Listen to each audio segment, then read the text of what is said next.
the devil hum a gospel tune beneath the weight of a blood red moon, just as sleeps in southern dove, but bones remember what lies can't hurt.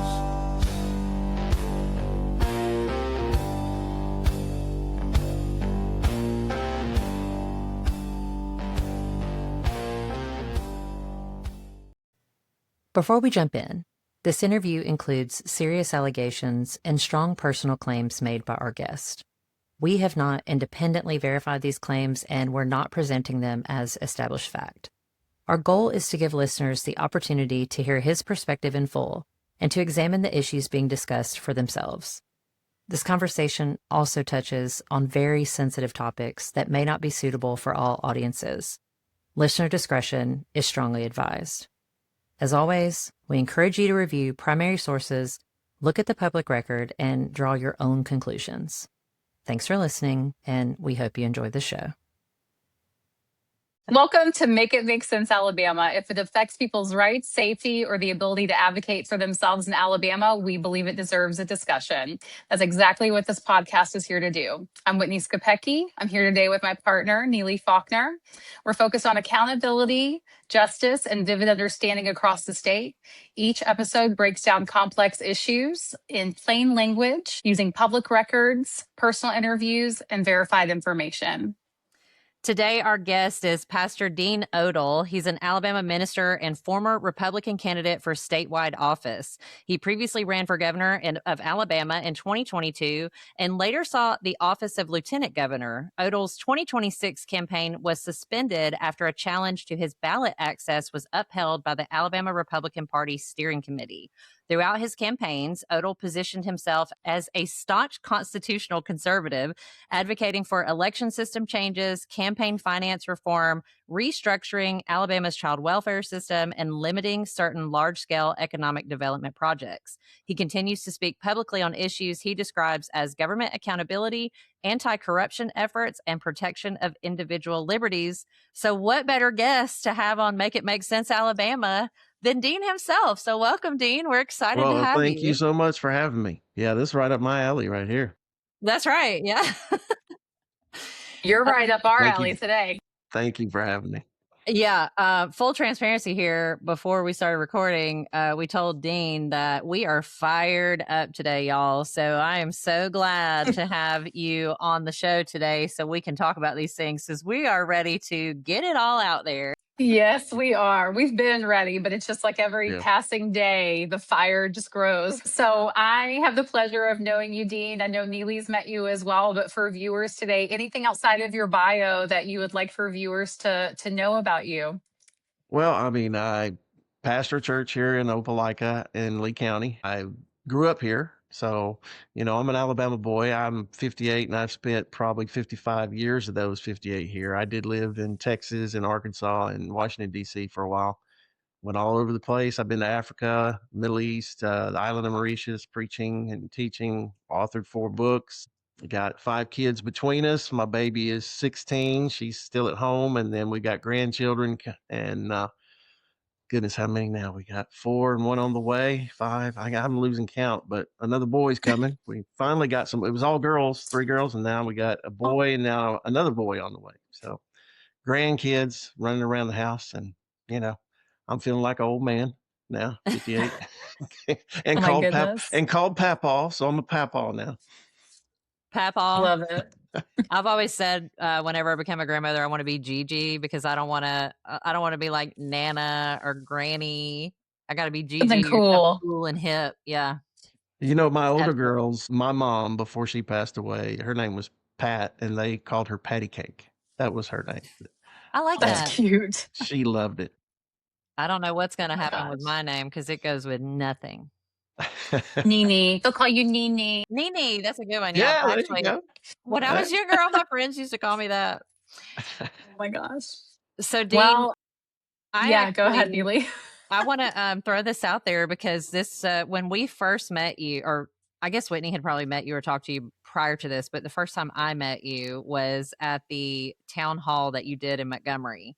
And it's a little known fact here, but when Whitney and I left the state board meeting for DHR and that town hall meeting that you hosted in Montgomery, on the ride back is when this podcast was born. We came up with the idea for the podcast and the name, and we've just been We left working. frustrated. We left Montgomery frustrated that day, and mine and Neely's paths have intersected multiple times. It started with education, special needs, and then, a cold case brought us together again. And then there we were in DHR, going to the DHR State Board meeting. So you had two pretty pissed off moms driving home from Montgomery back to Baldwin County. And we want things to make sense. So here we are. That's how it started. But the reason that I say that, Dean, is because we talked to a lot of candidates, both on and off screen. And it was refreshing to be able to talk to a candidate or see a candidate give platforms to people that their voices are silenced. And that is really what happened, because prior to the town hall that you did, Whitney and I sat in as media, obviously, at the state board meeting. We got to hear several parents speak. And probably more importantly, we got to see the response from the board.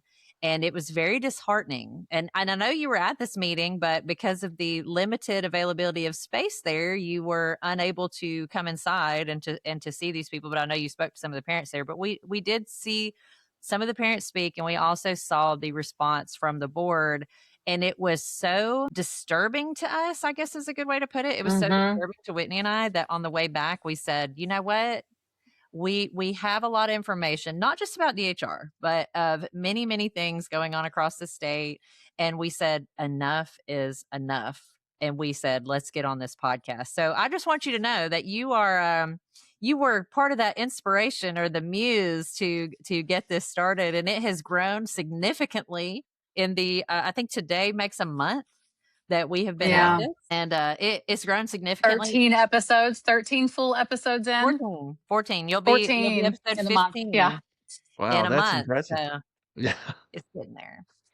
No, Yeah. I mean, we that's you know what? That's what it takes. I mean, the whole reason I believe the Lord led me to run for governor last time and lieutenant governor this time. And I think both times, to me, yeah, do I want to win, and do I campaign to win? Of course. Is that the only goal? No, it's not win at any cost. The main purpose is to use that platform that you have for a little while as a candidate to tell the truth about things and to bring attention to what's important. I'm sick and tired of politicians who ignore the important stuff and blow up all this other stuff, and create drama that really they're, just like, the whole DHR thing and the problems we're having with kids being taken from their parents without true legal grounds. I mean, just illegally taken, I guess, a better way to say it. And, unlawfully removed. to me, what's more important than that? I mean, that I just look at it, if some politicians aren't talking about that and some of these other issues, they're ignoring that and just playing games and giving us the same little speeches, safe little speech. We're going to create jobs and fix the education. I mean, yeah, you hear it. I'm 50 years. I've been listening to that crap. I'm sick of it. What are the real problems? And let's fix those. And of course, though, when you start talking about that, a lot of the politicians are involved in that corruption. And so, they don't like that. Absolutely.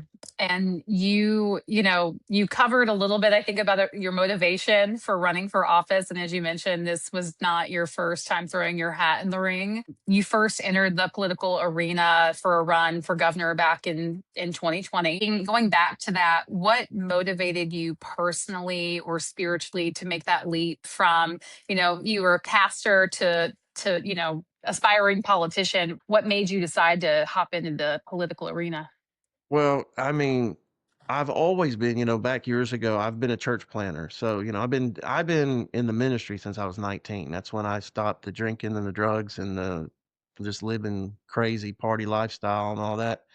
And I walked away from all that. And I gave my life to Jesus, and he called me to the ministry. And so I've planted churches all over, and that's kind of, I planted them in DC and Africa and other places. But And in one time I planted a church in Montgomery in 95 and pastored it till 2002, and also started a kind of a private Christian school, but it was more of a co-op for homeschool parents. Anyway, that's another story in itself. But I was one of the teachers in the school. So I taught kids from middle school age all the way up into high school. We had a class, I taught the Bible class and the origins of civil government. And so I've always believed that Christians should be involved in the process, not just voting, but they should run for office. They should be involved. A lot of people don't know a lot of our founding fathers were devout Christians. Patrick Henry, Roger Sherman.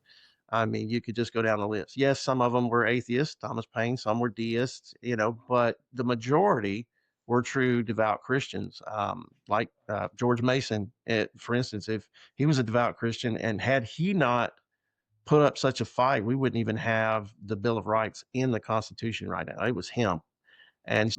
But going up to 2020, I'd been pastoring the church in Opelika, started a ministry school, and we're traveling and speaking at conferences and writing books. And I was busy, a lot of stuff going on. But when the pandemic hit, I was still under some delusions about Alabama's Republican Party. I thought they were truly conservatives, and I thought Kay Ivey was just a sweet little grandma, and I was tricked.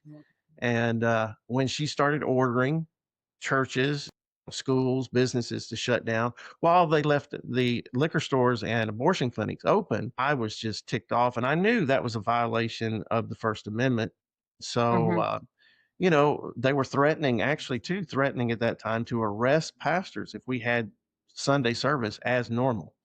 And I was just like, well, I'm not shutting down our church. And, my wife, she gets fired up like me sometimes, and she started getting really fired up about this. And she said, what do we do? Out of just frustration one day, she said, what do we do? And because I have this background in study and research and writing and teaching about the founding of our country, I said, well, apart from taking up arms or just praying, I said, we run for office and try to change things. And she pointed at me, she said, you could run for governor.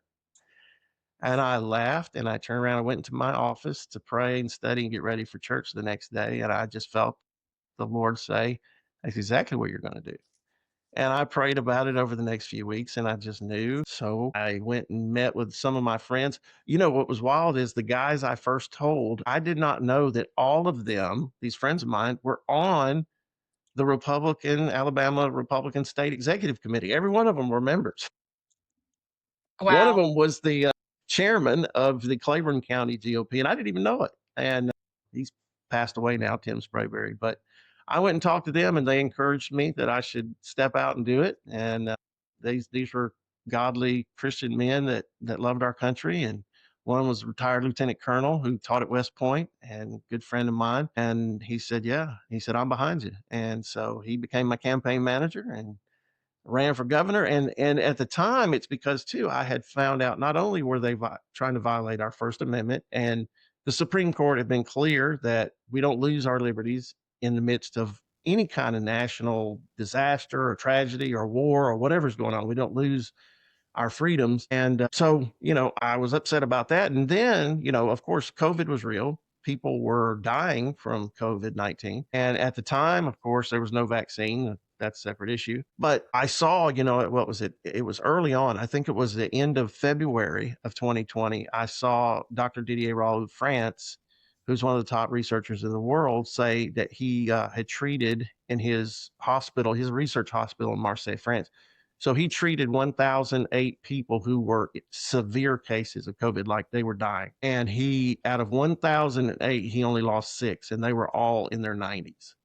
And he treated them with the hydroxychloroquine and zinc and azithromycin protocol. And he shared that.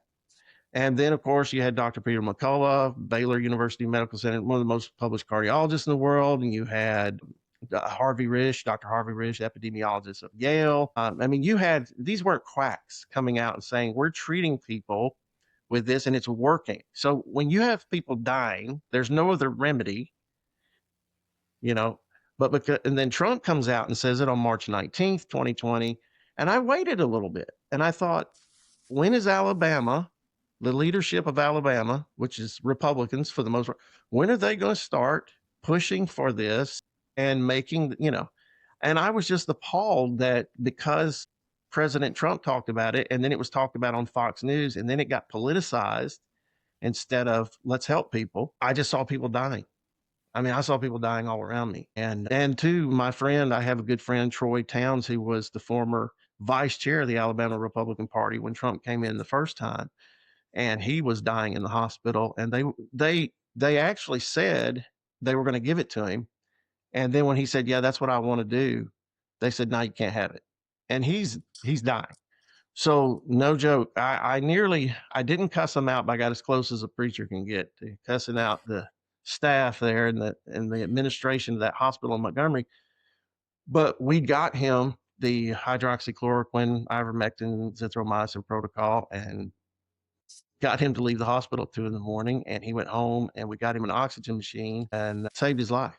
And so it became a real personal battle at that time. And I just thought, people are dying. Why are we playing politics with their lives? And Yeah. so I started going around the state, and every speech I talked about the First Amendment. I talked about the laws being broken by the governor. In fact, she should have been in prison. She should have been removed from the ballot. I mean, if you want to talk about being removed from the ballot, there's a lot of people I could say that's in office right now should have been removed from the ballot, 2018 and 2022. But that's the reasons. I just think that, I think normal human beings care about their fellow human beings, whether there's an R beside their name or a D, and you should do the right thing, not the expedient political thing. And at the time too, I'm still furious with the state health director, Scott Harris, because he took $40 million from the CDC and just towed the line. And again, people died and kept dying. And I knew the truth too about the vaccine. I'd researched the vaccine, did a podcast, 2-hour podcast about mRNA vaccines and their dangers in 2015. I still have that on record, that I was warning that they were going to use those and they were going to be really bad for us. Now that's all proven to be true. I got censored. I'm probably the most censored gubernatorial candidate in Alabama history, and I don't think that's an exaggeration. I had, I couldn't advertise on Facebook or Twitter at the time. They terminated my 24,000 subscriber YouTube channel I had at the time. I was getting over 100,000 views a month just on my YouTube channel, and they terminated it when I started running for governor and talking about these things. So anyway, that's how I got into it. And it was an eye-opening 2-year adventure. Let's just put it that way.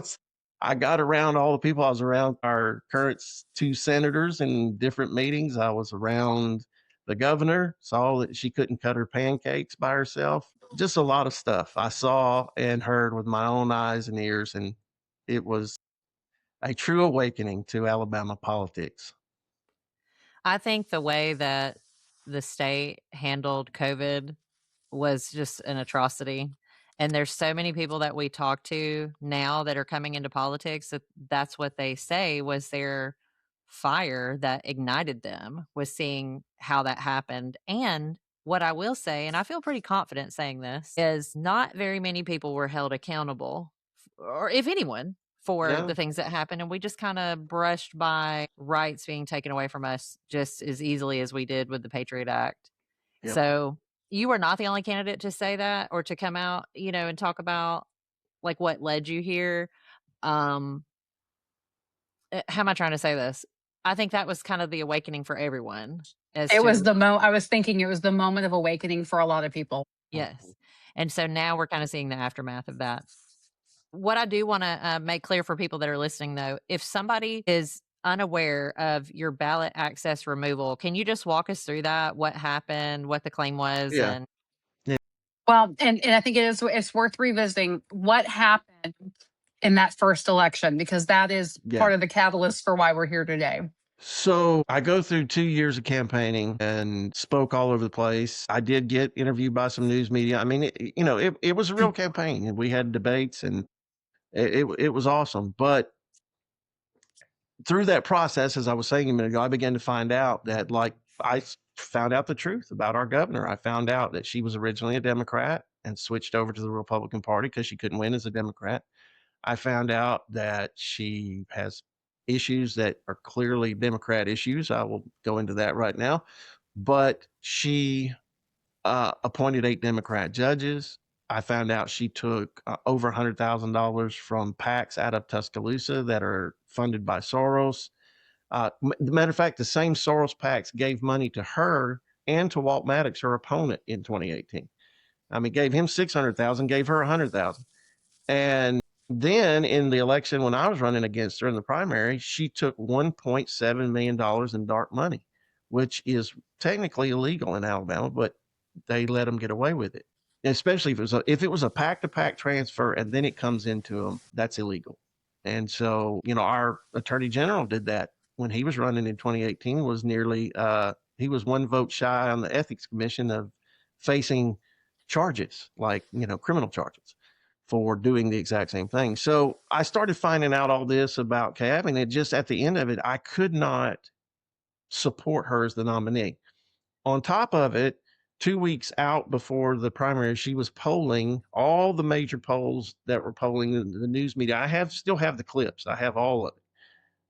40%. So we knew that she was going to be in a runoff with somebody, right? Lindy Blanchard spent $11 million of her own money. I mean, that's how crazy it was. It was like $20 million spending that primary. All of a sudden, we get to election night, May 24th. We get there and we watch these crazy things start happening. We watch 30,000 votes leave from Kay Ivey and go to Tim James. And then we see 5 minutes later, those same 30,000 votes move back to Kay Ivey. And then we saw my vote totals freeze. We saw everybody's vote totals that were reported from the Secretary of State's office to CNN, because CNN doesn't make them up. They get them from the Secretary of State's office. 11:45 Eastern time that night, all the vote totals were, there. The next morning, we all had less votes. Where did they go?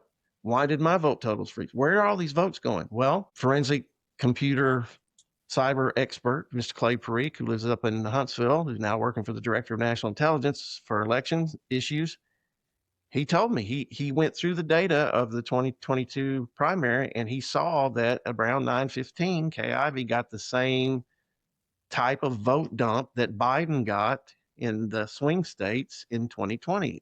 All of a sudden, it's going, all of us are doing this little thing, and then all of a sudden, all at once, she gets about 80 to 90,000 votes all at one time. Votes don't come in like that. That's not the way. That's not the way they flow. So whenever you see that line, something's going on. So because of the voting irregularities, and then two, I went to the electronic voting committee meeting on September 1st of 2022. So just a few months after the primary, I sat there. The ES&S voting machine vendor was there, because whenever they make changes, they got to have a meeting. So they were there to do a software update on the voting machines. Well, guess what? They admitted in the minutes of the meeting, I have that too. I could send it all to you right now. The minutes of the meeting, they admit that he's there, the S&S vendor, to patch a critical vulnerability, a remote access Trojan cyber worm called Print Nightmare that had infected all Microsoft products. And of course, the machines are all based on Microsoft. So everything was vulnerable. And see, if you just look up Print Nightmare, you find out Microsoft says it was first discovered June 29th, 2021. They didn't even attempt to patch it in Alabama voting system until September 1st of 22, meaning my election was wide open to remote access, which is why we saw the funny business. So with all of that going on, so me finding out how much of a Democrat they really were, the voting irregularities, I said, I just can't support it. I'm not going to do it. So I decided to run a write-in campaign, right? And also within that write-in campaign, do an election integrity test where we're going to get people to take pictures of their selfies, send them to us, compare our totals to what the state finally would report. And again, that didn't work because our voters, a lot of them got intimidated and told it was illegal, and it's not. And it was just a mess. But I consulted state law and the Secretary of State's website on me running a write-in campaign. And what the law says basically is that if you are a qualified Republican candidate, you lose in the primary, you want to run a write-in campaign, you cannot switch parties. You cannot become an independent or a Democrat or a libertarian or whatever. You have to stay what you are. And then you're fine. You just do the write-in, tell people to write your name in, whatever. All right. Well, I didn't know at the time that there was a bylaw within the Alabama GOP that didn't go along with state law, that if I did a write-in campaign, I couldn't run again for 6 years, right? That was the penalty for it. I found out in the midst of doing the campaign that was the case. And then after that election, even after the November general election, the Alabama GOP went back and tried to strengthen that rule. So they kind of retroactively went back and tried to make it even stronger. And it was all because of me and Kimberly Butler, who, she's another story, but they cheated her bad. I mean, she got cheated up in North Alabama. I mean, they didn't put her name on every ballot up there. It was just disgusting. And she ran a write-in campaign too. And so anyway, comes around to this time, and I feel like I'm supposed to run for lieutenant governor. And I know this is kind of possibility hanging over my head that they might try to remove me from the ballot. So in May of 2025, I contact John Wall, who at the time was the chairman of the Alabama GOP. And I said, okay, tell me, what do I need to do? And I said, do I just need, basically, do I just need to stop, or what's the deal here? He told me, he said, and I quote, he said, this rule was not made to keep true conservative Republicans like me, because I had never voted for a Democrat. I never given money to a Democrat. I never helped a Democrat in a campaign. I mean, they had not, I wouldn't. I mean, it's just not me, right? So he tells me that rule is not made to keep true conservative Republicans off the ballot. It's made to keep Democrats, liberals, it's people pretending to be Republicans, but they're not. That's what it was for. And he said, if there's a problem, you'll get a hearing and be able to appeal it. And, and he called it an exemption hearing. And I mean, an exemption. All right. So technically I broke their little rule, right? But he said, but that rule is really not to keep people like you off the ballot. And then he says, there's an exemption hearing. So at no time in that phone call did he say, stop your campaign, you're not going to be allowed to qualify, blah, blah, blah. He never said that. And in fact, we talked several more times over the next few months about it. And he never once said you should stop your campaign or you're going to be denied. 100% you're going to be denied. You're not going to be allowed a hearing. I think to be clear for viewers that don't know this too, like it's a discretionary rule, right? Like Right. It's not black and white. Like that's important. Right. Yeah. Exactly. And that's why if it wasn't, they wouldn't have it where you could have a hearing and have a vote. Right. And then I said to John, when we had those phone calls, I said, well, if it's an exemption hearing, and I said, and it's made to keep people who are Democrats or liberals off the ballot, I said, everybody knows that I'm not. I mean, it goes all the way back to me working for Fob James's campaign and when he's running for governor, and, Tom Parker, the Chief Justice of the Alabama Supreme Court, used to come to my Bible study. So I've hung out with nothing but Republicans, right?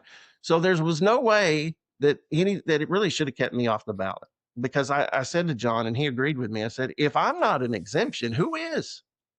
Who qualifies for this exemption if I don't qualify, right? And he said, I agree with you 100%. And he told me, he said, you have my vote and you have my support on that. So that's what I was getting for months.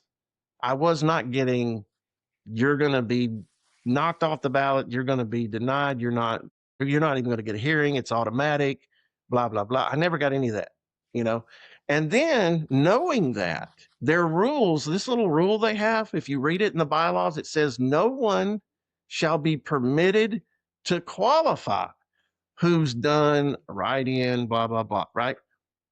They let me qualify. Yeah. On January 20th, I went to the headquarters in Birmingham with a whole big group of people. They let me fill out my papers, give them my $1,604 check to qualify, and then put it out to the whole state. He's a qualified Republican candidate. And I started being flooded then by invitations, because a lot of people were holding back to see if that was going to be all right. So then. And question for you, Dean, just for timeline, because I actually don't know. At that point, had John Wall made the transition from the chair to running? So the day that you qualified, was John Wall still the chair? He was still the chairman because he qualified on the last day at the last minute, which was I qualified on January 20th and he qualified on January 23rd. 23rd. Now, I will say this. He did tell me that when in our conversations over the year that he might run for lieutenant governor and that he was considering it. And at one point he told me he really thought he was leaning that way. Then another time he said, I don't know. I don't know if I'm going to do it or not.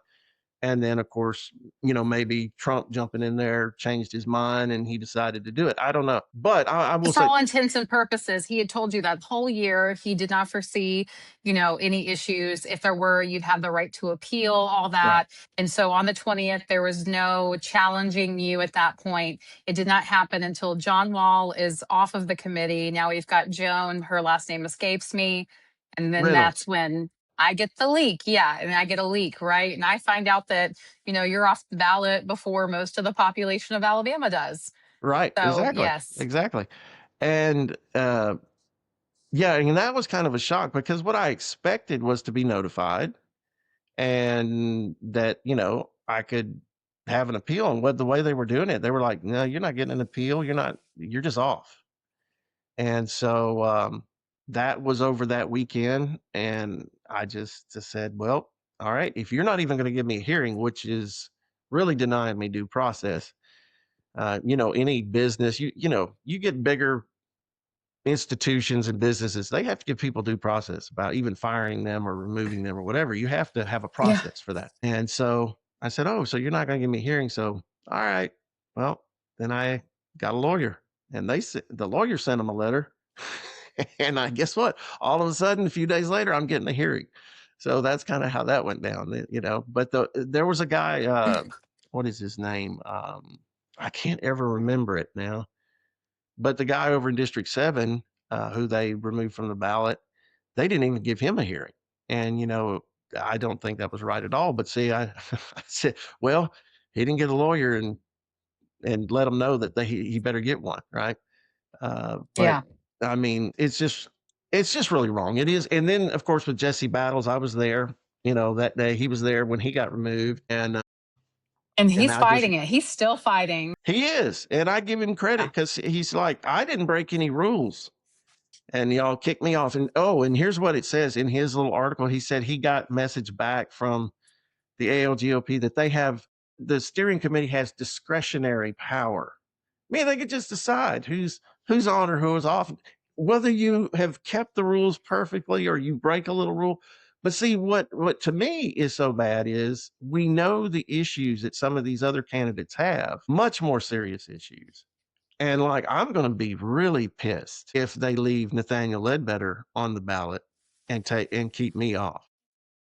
But I think though, Dean, if they do keep him on, I think that might be the catalyst that leads to an uproar across the state. And maybe that's what we need, right? There's audio that has leaked that, for viewers that don't know, please Google the Ledbetter audio that leaked, especially if you're a conservative Republican. Not all of our viewers are, but to hear the Speaker of the House talk about the members of his party in Alabama the way he did. Yes, if he stays on the ballot, we have a huge issue in this state.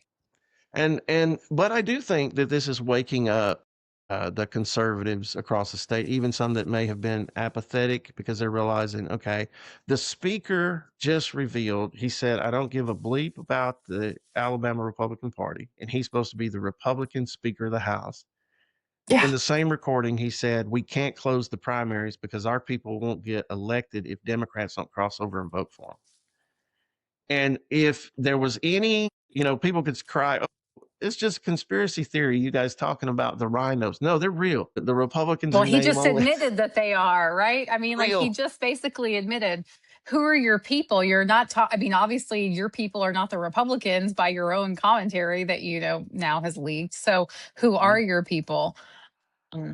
Yeah, I've lost all trust, all faith in that this will be a fair process. I have not publicly stated this before, but I'll go ahead and say it now. I leaked that information. It was that evening, the source felt confident in allowing me to go ahead and leak that information. And the very next morning, I had a text message from someone in Montgomery that I am close with that said, John Wall has asked for your contact information. He will be contacting you. And I think me and Neely had like 2 podcasts that day, and I'm like, "Hey, Mr. John Wall, yeah, like I'll call you back, but it's going to be a little while." And I'm not ready yet to talk about everything that was discussed on that phone call, but it's all just very interesting. And I think that all these things that are happening, I'm a firm believer in everything happens the way it should in God's timing. And I agree with you. I think that these things, it has to fall apart. It has to be exposed. It has to break down in order to be rebuilt. And unfortunately, we are not in the rebuilding phase yet. Like, it is just slowly crumbling. Uh, and people have lost faith. And it's both sides. We talk to candidates on both sides, right? And Mhm. I even sometimes questioning, like, I feel like I'm way more conservative than half the people around me at some of these meetings and things that we go to. And I just, a lot of like, there's no trust. Like, I have no trust in this process. And I am a huge supporter of yours. Like Neely said, like, you're a voice for families, like with DHR, and there's other causes that are close and near and dear to your heart. But you know the things that, like, I'm investigating, and even Neely, that we are not public about, and the things I'm talking about, like, because you challenge systems that really are a huge liability for some of these powerful people. I'm leaning into the conspiracy here. I think that keeping you off the ballot was strategic because you pose a threat, Yeah, because well, you dare to talk about things. Yeah. that the day I qualified, with January 20th, I purposefully picked that day because that was the same day we were having the first lieutenant governor's debate in Hoover. So I would be up in the Birmingham area. And that night, see, debating is one of the things I do well. They told me back in the day I should have been a Philadelphia lawyer, but I if I don't know a topic, I will study it and research it. I've always had pretty much a photographic memory, so I can remember things, and I have the guts to tell the truth and confront people. Me and the lieutenant governor, last time we nearly got in a fist fight. His state troopers started moving in because he was upset when me talking about he did nothing with the COVID thing. Now, Will and I have had other conversations that are positive and trying to move some things in a positive direction, but they found out that I'm not afraid of them. I'm not intimidated by them. I look at them as human beings, normal human beings. They're not these princes sitting on thrones, and that we can disagree and we can point out the truth. And lying politician, his only terrifying thing is the truth, and you point that out. And that night, I exposed Mr. Wes Allen because I believe he is just an establishment hack. He's a liar and a deceiver and everything else. And I could go into that for a while.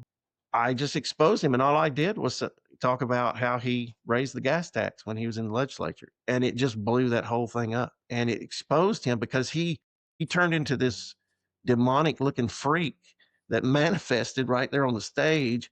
And then when they ask him the question, did you raise the gas? I mean, this is a matter of record. You can go check his voting record. It's not, it's hard to find. And he said, I'm not answering that question. I'm not responding to Mr. Odle's nonsense. And I'm like, nonsense? Are you going to admit you raised the gas tax or not? I mean, just something that simple. He gave you a look that turned into like a little meme that went around. Like, it was funny. I mean, like, he really did. He had a very evil look on his face. And he could not afford to have me in any more debates or candidate forums because he would be embarrassing for him. And I hadn't even got started on him with the election integrity stuff. He is such a farce. He's a facade. The whole thing is he's even playing shell games. Even the bills, like they're talking about finally lowering like the cost of the voter rolls from 38,000 down to 1,000. Ooh, that sounds good. But what they're going to do with this HB, what is it? HB 67. They're going to take out the important information where we can actually verify the voter roll. We can actually verify the information. So they're playing. It'll be cheaper because it's going to be a cheaper product. Basically, we won't be able to prove anything with the information. Yeah. Now get this: Wes Allen's behind this bill, right? Pushing this bill. He has the power, Secretary of State, right now to lower that 38,000 down to 1,000. We don't need a bill. But they have to do the bill to change how they're going to do the voter rolls so that they claim they're going to give us transparency, but they're taking it away. And they play these games all the time, like they did with the taxes. Oh, we lowered your grocery tax, but they don't tell you by letting the overtime tax cuts expire, it actually doubled the amount of taxes people are paying in Alabama. So they took, they took a quarter away, but we're still paying 50. I mean, gave a quarter back, but we're still paying 50 cents. So it's just a game. And I get so sick of it. I get so sick of it, with the child protective services and protecting corrupt judges, letting judges break the law. I mean, clearly break the law, and there's just no repercussions. Then we find out that the Attorney General's office is they're the lawyers for DHR. So where do parents turn? If the Attorney General's office is not going to deal with corrupt judges or law enforcement, or, I know families that's had, they really need the FBI involved, but the FBI won't get involved unless there's a reference from the state. From the state. I mean, it is some insane stuff going on. And I just believe, and that's another reason, like I said, if I had been in the, somehow, some miracle, I was able to win the lieutenant governor's race, I was going to create what I call the Office of Justice, fund it with my salary from being a, lieutenant governor, and then raise money for it, not take any state funds, to help these parents get lawyers, get, private investigators, whatever they need to help, get their kids back and find justice. Now, a good start, Kenneth Pascal, Representative Pascal, I can't remember his bill. I think it's 464. Neely knows all about it. Yeah.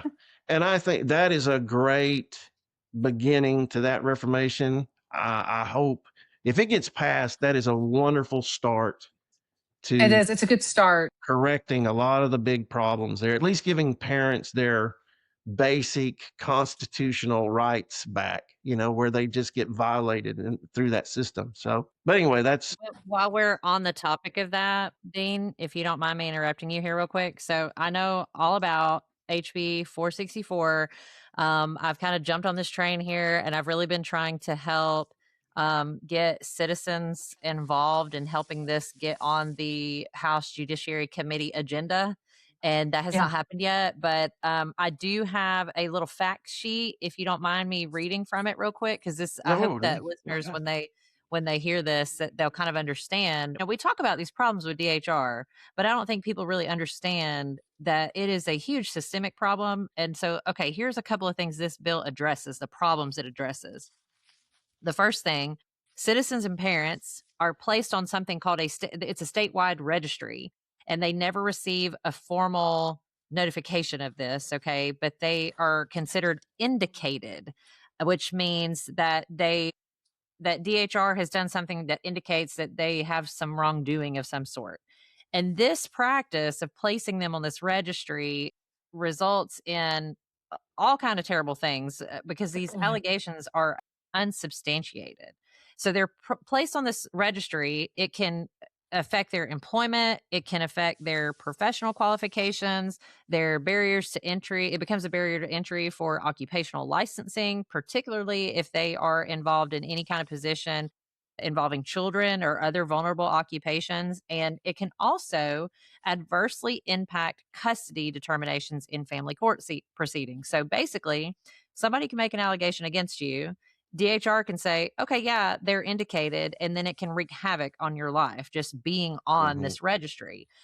It's not noted on here, but on this fact sheet, but this registry is in place for 5 years. So imagine if you can't pass a background check for 5 years and you're a professional. The second thing is there's not a statutory requirement in Alabama that DHR establish a training program for their employees and investigators prior to them conducting an abuse or neglect investigation, which is wild when you think about it. Like, they just hire you and there's no training and you're out wreaking havoc.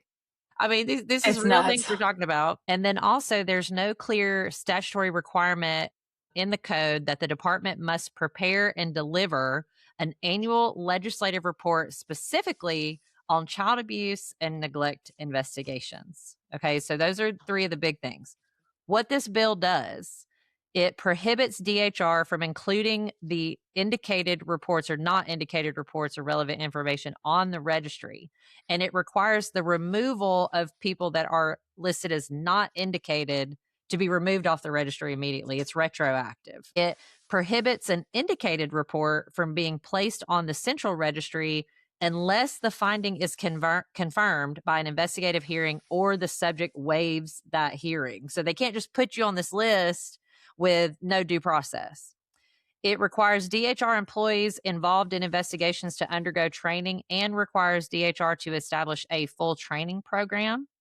It requires DHR to prepare and distribute an annual report to key House and Senate committees on investigation outcomes and child placement data. So here's what's important, because when Whitney and I sat at that meeting, they did like a pseudo report of this kind, right? Where they say, oh, well, yeah, I think it was like 70-something% of kids they claim are. And then the math wasn't mathing either if you go and look at Yes. the federal reports. But anyways. Yes. It's But not one of the big 70%, right? things on this report is that it would tell these key committee members whether or not a child was placed with the closest of kin. We hear this all the time. Whitney and I have so many terabytes of data of people sending us information where they have tried to get, either their niece or their nephew or something placed with them.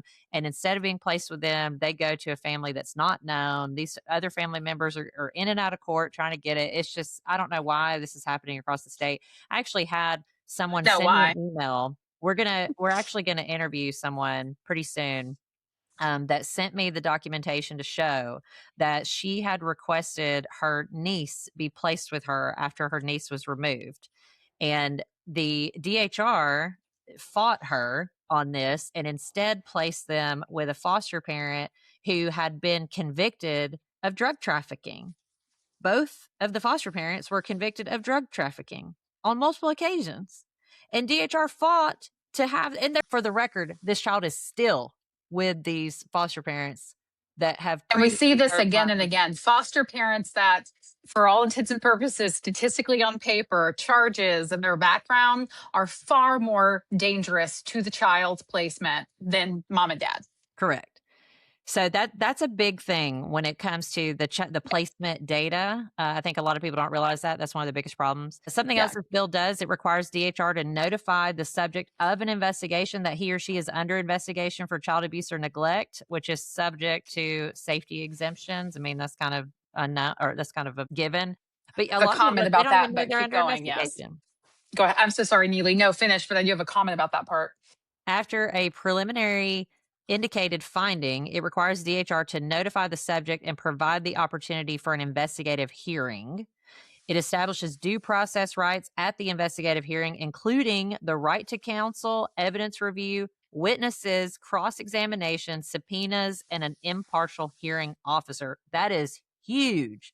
That is huge in some of the cases that we've been covering. Revises the definitions of child abuse and neglect and revises standards for indicated findings. It strengthens the standard for removal of a child by requiring credible evidence and requiring investigators to consider family preservation factors before removal. That is probably the number one good thing that this one does. And it limits use of DHR indicated reports for criminal warrants and requires law enforcement corroboration, restricts service of warrants relying on DHR records unless a grand jury indictment has been returned.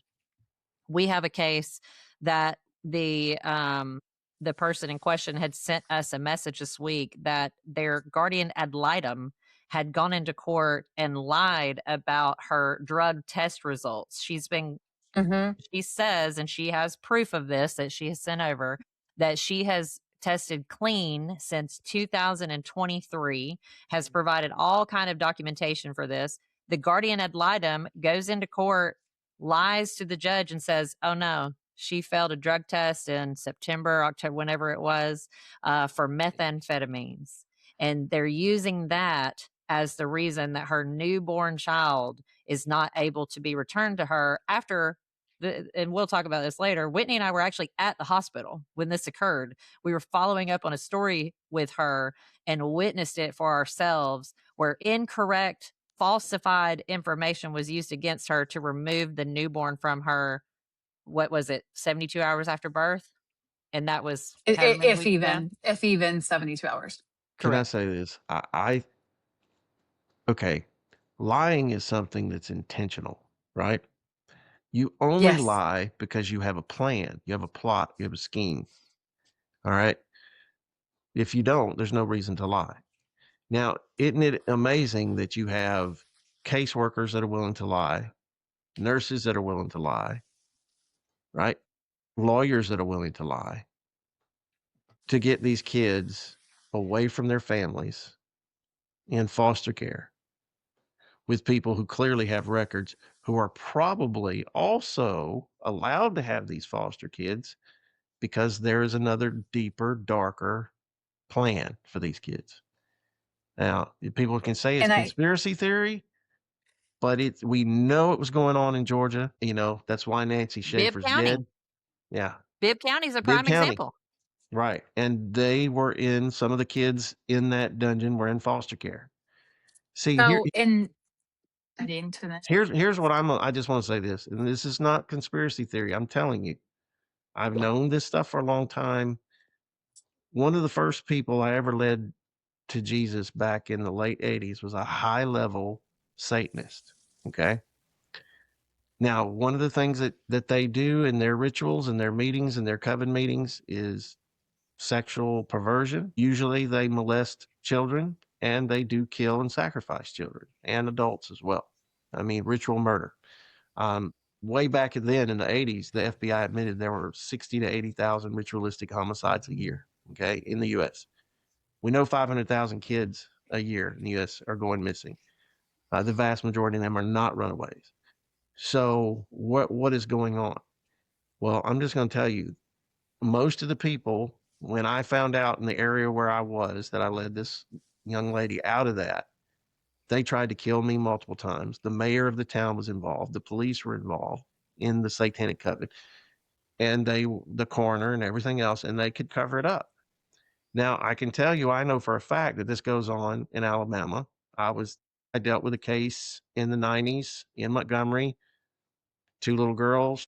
I actually counseled them. They had a guardian that lied on them. They were lucky enough their mom was able to pay for a good lawyer, but they also had a counselor they came to in Auburn, and I was with them.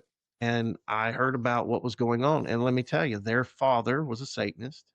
He was molesting them from the time they were 2 years old, and they were at this time only like 3 and 6. And they drew pictures of the meetings they were in, and their father was a big time, I'll just say this, he was a high official with a known bank in Alabama. And I'm just going to tell you that we have our own little Jeffrey Epstein network in Alabama.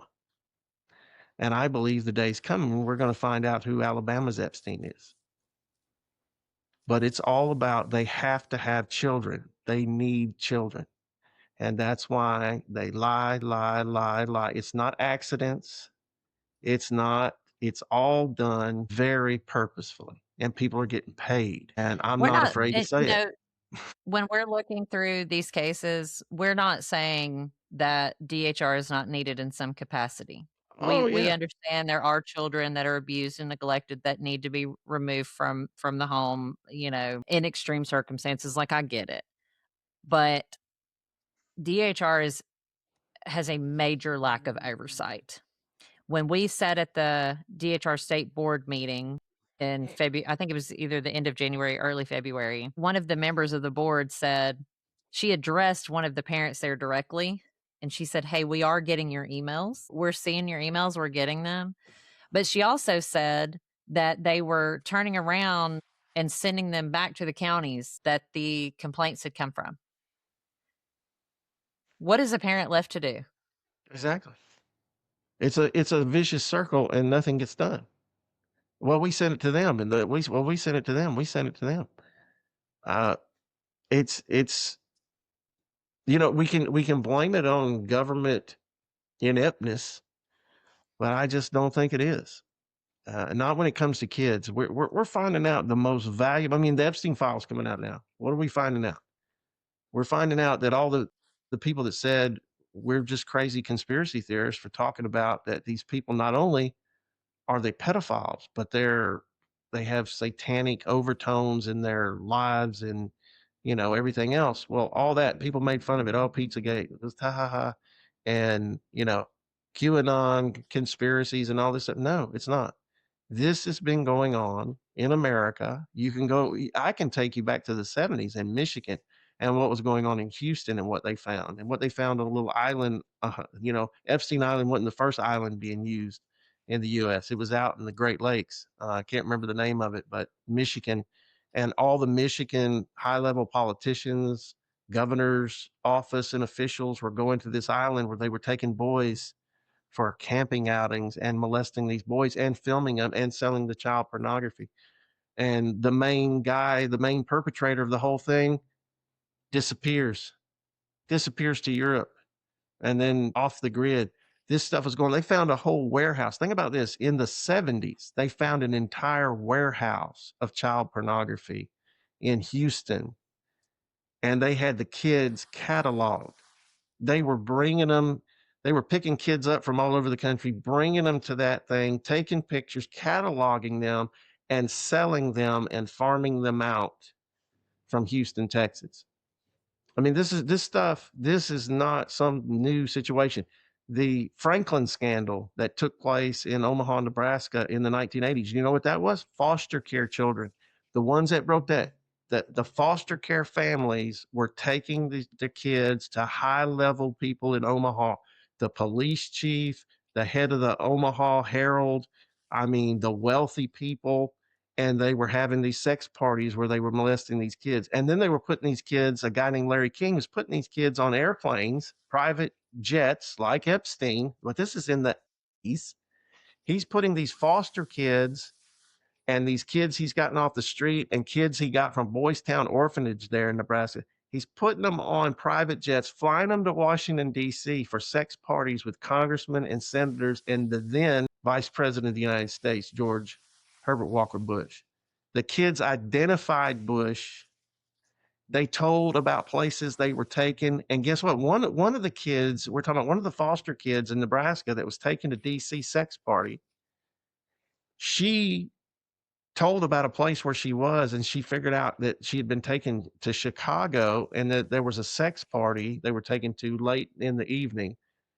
She said she saw Bush there, was the only one because he was vice president. She recognized him. She was probably about 12.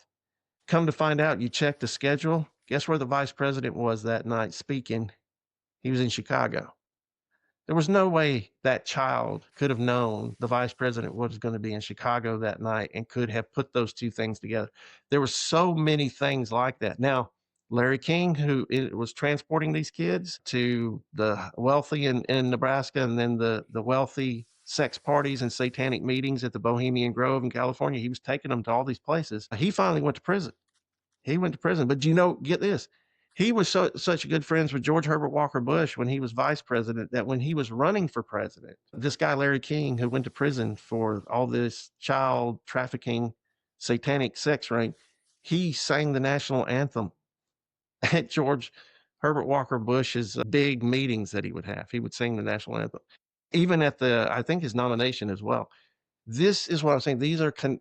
We have connected people. We have political people. We have law enforcement people. We have judges. We have wealthy people. They pay a lot to get these kids to these places where they can molest them and film them and sell the films. And they're doing this stuff in Alabama. Bibb County, if anybody thinks Bibb County is the only place that is happening in Alabama, you've lost your mind. But they got to get the kids from somewhere, and they will take anywhere. They will do anything. They'll snatch them off the street, but that's harder to do now because parents are more careful these days. But get them in that foster care system, make sure they're away from their parents. You got controlled, blackmailed, whatever foster care parents in the system that they're going to do. They're afraid of the law enforcement or judges or whatever, and they say, you're going to take these kids over here this night and you're going to drop them off. That's what was going on in Bibb County. You're going to take these kids over here to this sex torture dungeon and you're going to drop them off.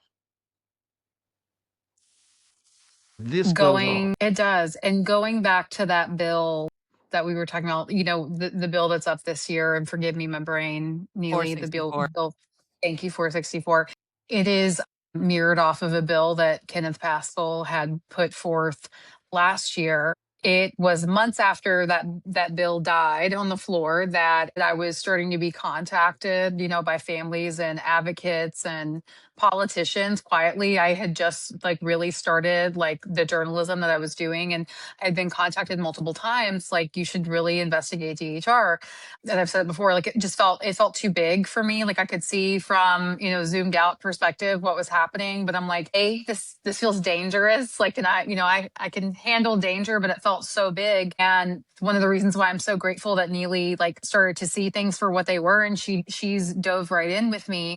But someone had contacted me the week that I decided, okay, I'm going to do this. God, I hear you. Like, I'm going to do it. I will look into DHR.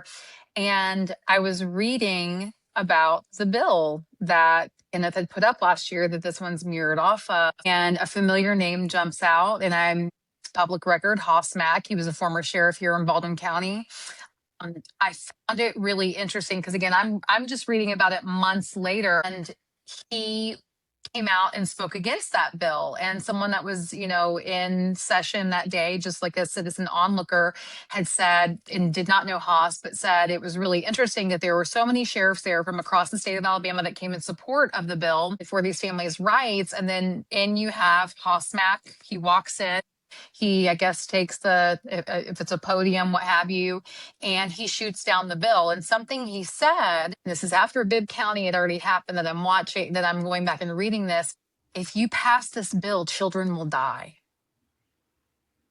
Well, I'm reading this bill. This is, late last year. And I think about what transpired in the months after Hoss Mack stood there in Montgomery and said, basically threatened them all, not threatening their lives, but threatened that if they were to pass that bill, that children would die. You had the young 3-year-old boy that died in the hot car underneath DHR's care.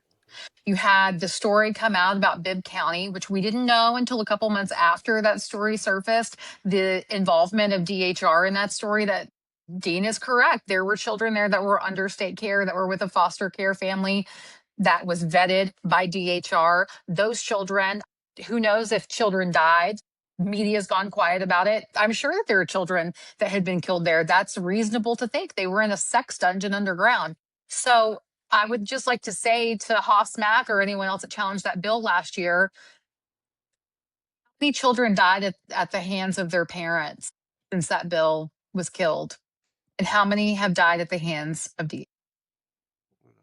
Whitney and I actually have one of the, I think it was, I can't remember if it was before or after we went to the state board meeting. We had met a parent by happenstance because, Whitney had been approached about looking into DHR. She had met with me and we kind of were discussing it like, is this something that we want to do? Because, we kind of know that we'll put ourselves in the line of fire. Mm-hmm. And we just so happened to meet a parent literally as we're sitting there at the table talking about this, whose son had died by suicide after being taken from her custody by DHR. And that's a local case that we haven't talked about yet, but and it's like, I don't want to like get emotional, but like it was a day me and Neely had both found out that we were losing our jobs. Like 3 kids, I have a big mortgage. I was very nervous. And we were sitting in a place, I won't disclose where that was, but literally it was one of those moments like, Neely, do we look for real jobs or do we do this? And I was conflicted. I'm like, I don't know. Like this is a really big risk. We're going into this without income coming in. And again, it poses a major risk. I mean, like Neely knows, like this is probably one of my most favorite stories. Just this little angel, she has no idea. We just saw her the other day. We ran into her and she sat there. She started crying instantly. She's like, y'all are really looking into DHR.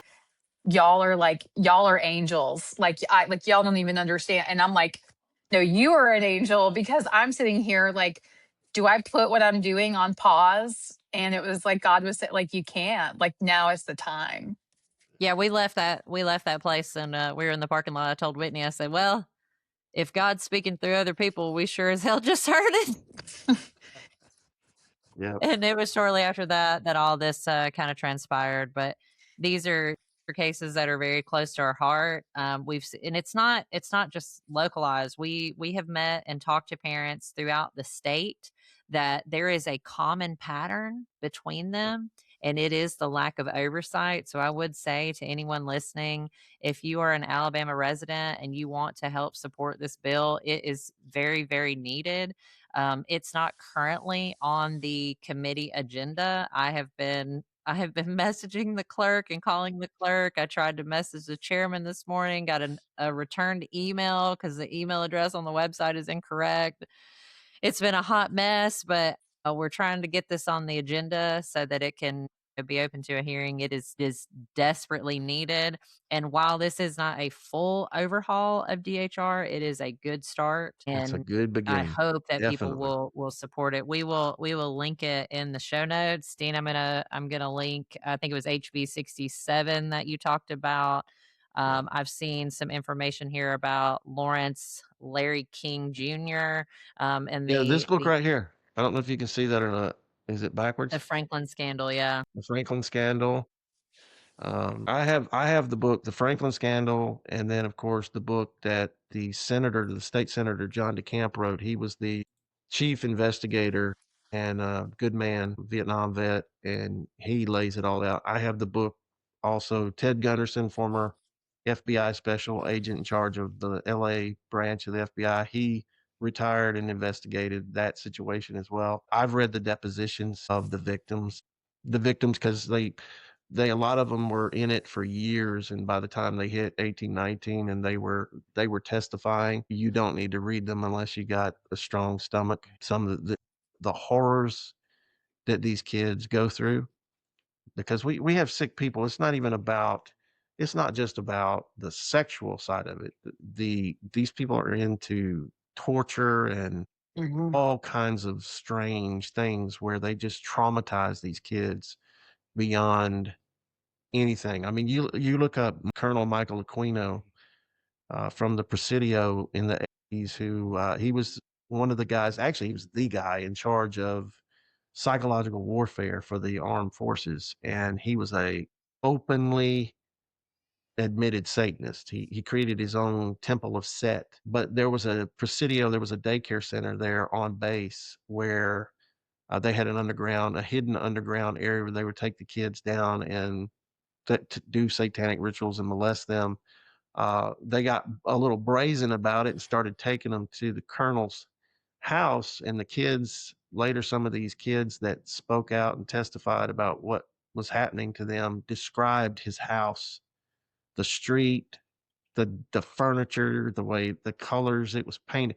I mean, um, and there's some disturbing things about that guy, how he ended up with all that evidence still getting off like Jeffrey Epstein. And so what I'm getting at is this is not a new problem. They pass the baton. And a lot of them, not all of them, but a lot of them, they're not just pedophiles, but they are Satanists. They worship Satan and the devil. And that's why all the media tried to come out and it was funny. Some of the media that came out and went against what people were saying about the Pizzagate and about Epstein and some of this other stuff, some of them have been caught, now as pedophiles and trafficking the children. But it is a high level, high money problem, because you got to think about it too. Whenever money is involved, and we're talking about lots and lots of money, people will do some crazy stuff. And that's why Oh, and it's so perverse, right? Like it's just so perverse. Like you can't risk being exposed. Like this, right. it's like the ultimate cover up. You have to keep it covered up. Yeah. Have y'all heard of what's her name? Whitney Webb. Y'all heard of Whitney Webb? Mm-mm. She wrote a 2-volume, they're about this thick too, it's 2 volumes, called One Nation Under Blackmail. I would strongly encourage you to get that, because she laid out the Epstein and Maxwell thing Before it was known. before the files came out, before any of it.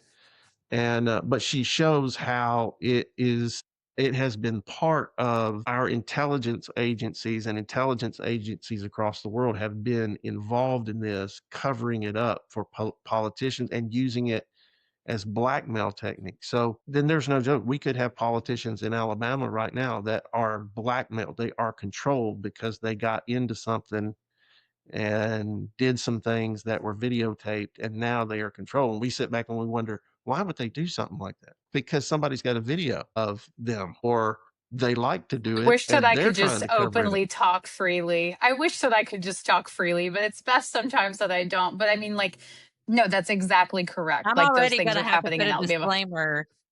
I'm already going to have to put a disclaimer at the front of this episode. So I know, I know. don't I'm talk like, I will freely. say, I will say this: everything that I have said about this stuff is documented. Like those books, the Franklin Scandal, John DeCamp, the Ted Gunderson, the Carefully Crafted Hoax, the One Nation Under Blackmail. I mean, it's all out there. And now with the Epstein files, is actually confirming every bit of it. well, and the Every bit. thing is, too, one last thing I'll say about this, somebody had shared a post, and like, I don't even know who it was. She's in Alabama. If I can remember her, I'll definitely like link credit back to her saying this. But the evidence is there, like through the Epstein files. And I think what is so crazy to me is like, you've got such a division. You have people that are like very, very sick over what came out. Maybe there's like three groups, right? Like, it's like you have me, that like I know that it's been going on. And so a little bit of the shock was not there for me. Of course, it's hard to read some of that stuff, and I do dive down into the files. You have the other group that's just now like opening up their mind to the idea that this is happening, and like, and people are speaking out, and they're like, we've got to do something about this, because anyone with common sense knows it did not start and stop with Epstein, right? And then you've got a very large group people who just continue to live in ignorance that the information that's out there is in there. And I get it. Like, things are, something like that is uncomfortable and it's hard to read. But again, this did not start and stop with one man, and people would be so naive. And it's honestly dangerous to believe that like this is not still going on in pockets all over the world, because it is. I don't want to Well, say much I more than found that, out but like, it's happening. the Emperor Tiberius had his own island off of Rome called Capri, where he basically took children and kept children there and molested them all the time. He was a serial pedophile. And in fact, he was so into it, he would not leave there, and he would put another guy in charge of Rome. Like, he didn't even care about being emperor anymore. He was just spending his time at his own little Jeffrey Epstein island there. And yeah, I mean, it's a sick, twisted, and that's the thing though. It's always been high level political, wealthy, military, intelligence, law enforcement. That is, yeah, I mean, you got your, the old pictures we used to have of Chester the molester and the beat up van down the road who was just looking for a kid. Yeah, you got those kind of pedophiles. But the ones that are causing the systemic problem, that are buying and selling and making lots of money off these kids and trading them back and forth like they're baseball cards, these are the sick, twisted folks that don't want people like me becoming lieutenant governor or governor of Alabama, because I was saying I would do whatever was necessary to hunt these people down. In the Alabama Constitution, the governor there's a thing called the Alabama Defense Force, a 1,000 member militia basically loyal to the governor. I was like, we're going to reinstitute that, and we're going to go after these guys. We're going to recon these places.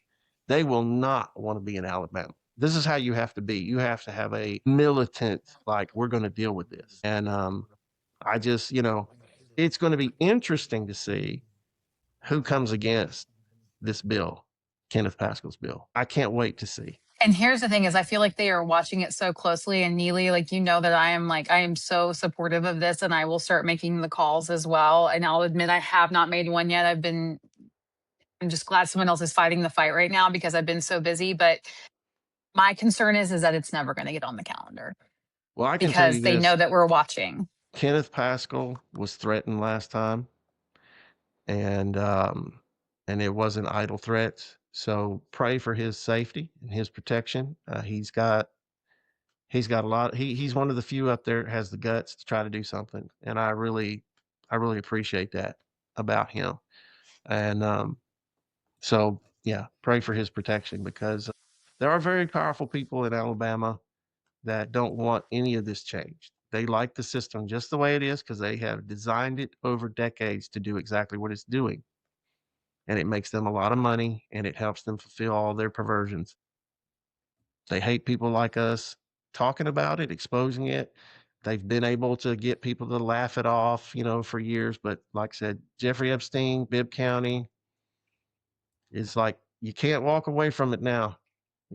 It's right in your face. And I think that over time, and we were only a month into the podcast, but I think over time, Neely is very logical. Like, love that about her, because sometimes she pumps the brakes on me before I like go way down the rabbit hole.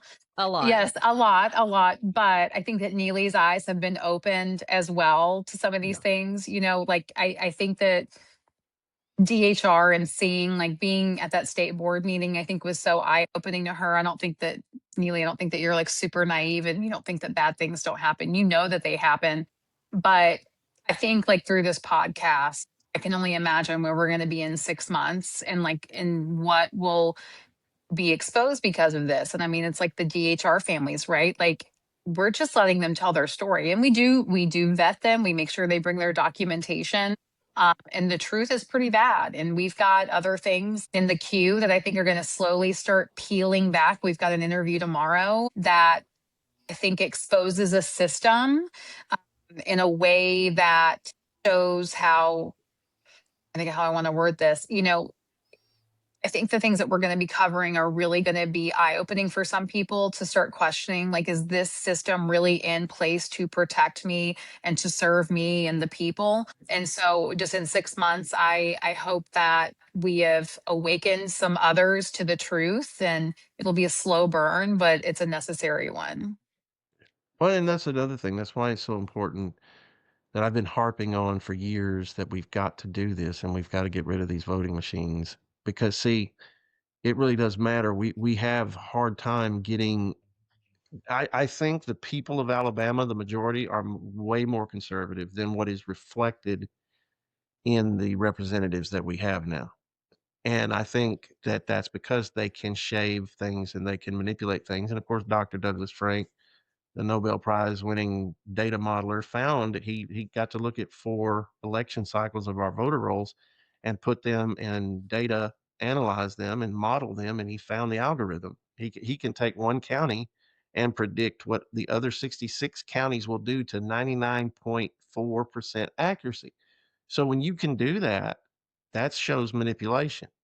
Now, not every situation they can manipulate because it would become too obvious. But if it's close, The races that matter. right, and it's to the big ones. And there's things now I've discovered, tracing some things back to, when people who are now in power were just getting in power.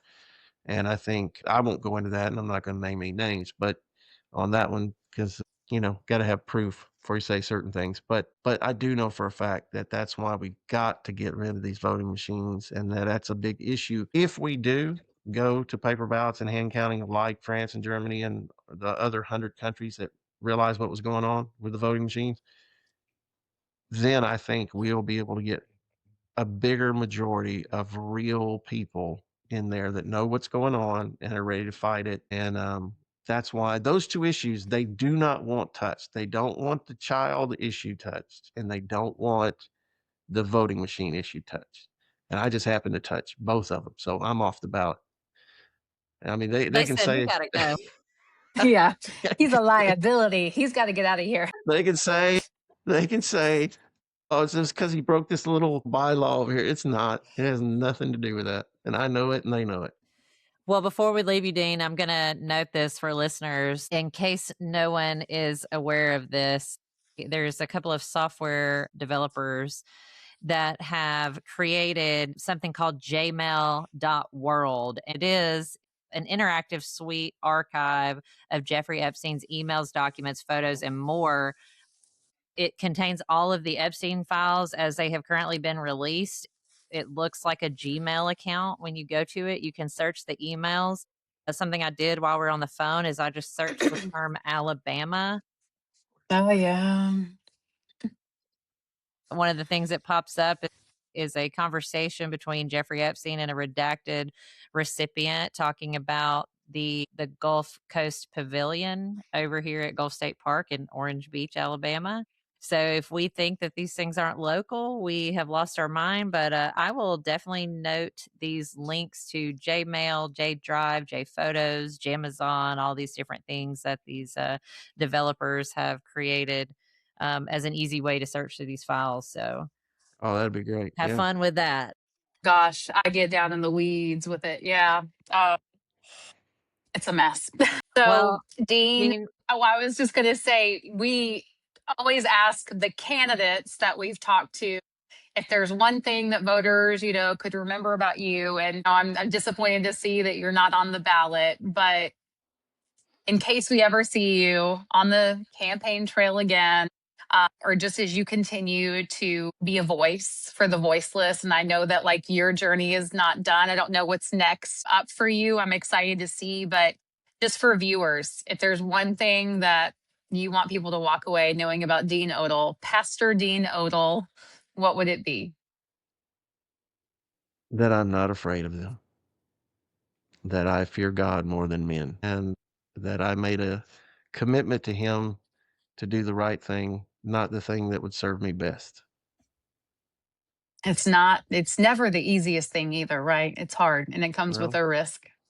it's cost me a lot in my life, certain decisions to do what He wanted and what was right instead of what was convenient or popular or safe, but He's kept me alive. I've had bullets go by my head. I've been walked out into the jungle and the darkness by Muslims with AK-47s, and He's got me out of those situations.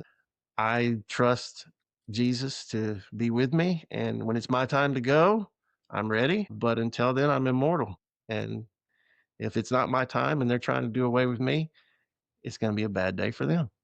And so that's just what I know. I'm not afraid. And that's what we have to be all Mhm. of our founding fathers, and especially like Patrick Henry, when he said, give me liberty or give me death, they meant that.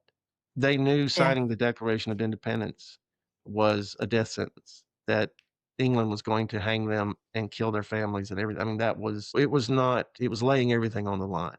And Jesus But they made the did it state, for the greater good right. and for future generations. Yeah. And a lot of them lost their lives. I mean, a lot of them, they lost their fortunes and their lives and children in the war and everything else. I mean, it was, we have what we have because people were not afraid of tyrants and evil people, to fight them and to protect the weak and the innocent.